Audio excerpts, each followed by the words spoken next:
Обичам да съм на пангара, да съм на вестници, в телевизия, просто по-скромно, по-спокойно. Чувстваш се по-олегнал на 50 на това скорост? Да, всеки един човек, който направи 50, почва вече да си дава равносметка, че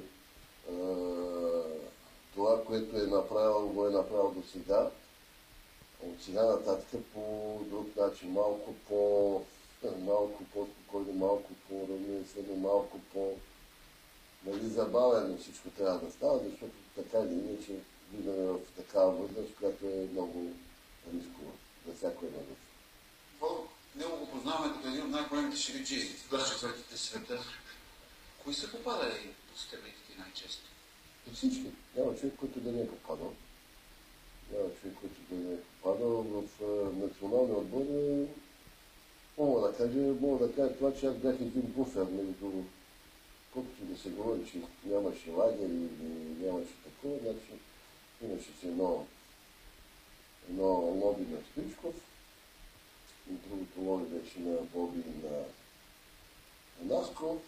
Аз бях един буфер между Стоичков и тях.